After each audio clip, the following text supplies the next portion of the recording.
So kaka-harvest lang natin ngayon. First harvest. Ganito karami yung ating nakuha. And marami pa. Isang line pa lang po tayo. Malalaki sila, makintab. Parang napakasarap nilang kainin kahit di pa luto. Makikita natin yung resulta kung anong meron po ang produkto po natin.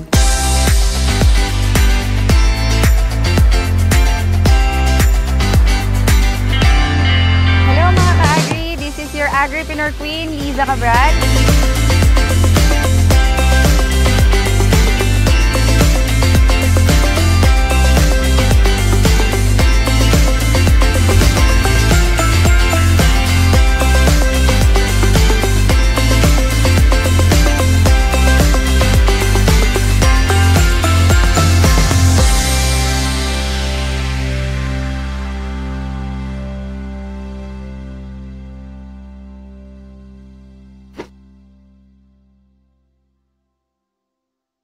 Hello mga ka-agri, this is your Agripreneur Queen, Liza Cabral. So right now, we're here at Porac, Pampanga. So ito yung ating owned, diba? Ampalaya Farm. So this is around 2,000 square meter. And talagang ito yung testimony dun sa paggamit natin ng ating activator and farm master. So during land preparation, nag-set up din tayo ng drip irrigation system. Sinabay natin sa land prep. Nandito tayo ngayon sa drip irrigation system natin kung saan nanggagaling yung water ng ating farm. So this is from Israel, yung technology niya. And ito yung pinaka main line papunta dun sa farm natin. Pero kailangan munang punuin itong source of water natin. Ang maganda sa drip irrigation system is pupunuin lang natin to every half hectare, 18,000 liters ng water ang magagamit natin sa irrigation. Sa mga walang drip irrigation system is gumagamit sila ng 240,000 liters of water. So about 90 to 93% yung saving sa water consumption. So after natin mapuno to, mga 3 puno nito kasi 6,000 liters siya per puno niya. And then after na mapuno to, ikakabit natin siya dito. Yan, saka natin siya bubuksan and pwede mo na siyang iwanan. So kusa na siyang magdidilig. Yan, so every 2 days natin ginagawa yung system na yon. Then dun sa normal naman na farming is every 3 days yung 240,000 liters. Compare dun sa atin, 18,000 liters every 2 days. So ang laki ng difference. So makakatipid tayo sa labor cost at the same time sa water consumption. Tsaka very convenient talaga yung technology. Yan. So drip irrigation system came from Israel. Yan. So this technology came from Israel. So dito rin nilalagay yung ating activator and farm master. So mga 200 liters lang of water. Hindi natin siya pupunuin. Ibababad natin siya overnight.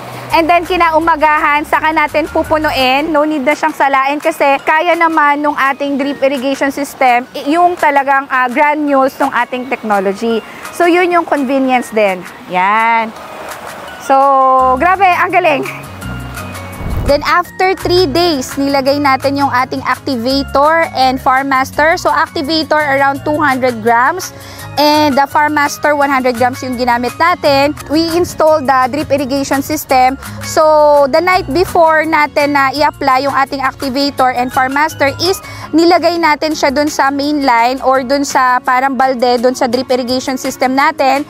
Binabad natin siya overnight and then kinabukasan between 6 AM to 8 AM binuksan natin yung main line nung drip natin. So automatic, very even yung distribution ng water dito sa ating tanim. And napansin talaga namin na yung naging bunga niya is sobrang tataba, mahahaba, and less yung mga tinatawag na miscarriage or hindi nagtuloy na mga bunga. So later ipapakita ko sa inyo. After natin pala mag-apply ng activator and farm master, na-distribute na natin. After 3 days naman nun, nag-plant tayo or nagtanim tayo ng ampalaya. Okay? So again, land preparation tayo together with a drip irrigation system. After 3 days, nag-activator and farm master tayo.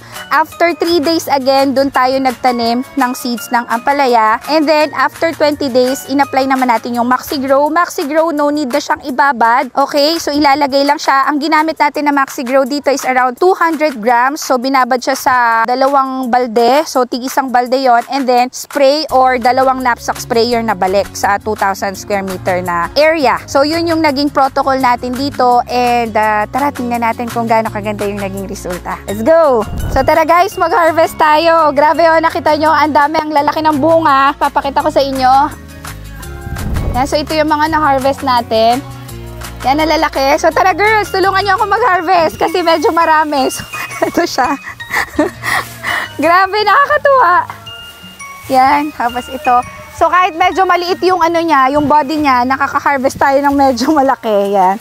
So yan, grabe. Ito yung mga magagandang ladies na ating kasama sa pag-harvest. Sila yung ating team from Pampanga din.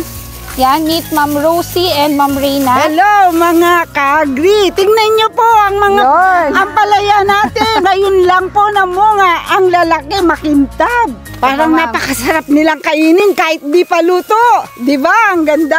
The best talaga po. Product na CHE Agritech. Dahil hindi lang po tayo dito nakaka-harvest, maging sa ibang farm na ating pinupuntahan talaga, makikita natin yung resulta kung anong meron po ang produkto po natin. So sobrang sikat na siya nationwide. Yan. So harvest time tayo ngayon after 42 days, 'di ba? Ika 42 days natin ngayon. Nung 20 days siya, saka tayo nag-maxi grow. Ayan, after nating ma-spray, nakakatulong kasi yon for early maturity, tsaka dun sa size ng ating harvest, nakakatulong din siya. So yan yung ating maxi grow. Present din ang NPK po ng ating maxi grow. And also yung Farm Master natin, nakatulong siya na mag-increase yung yield. Kaya napansin nyo, sobrang dami ng harvest natin today.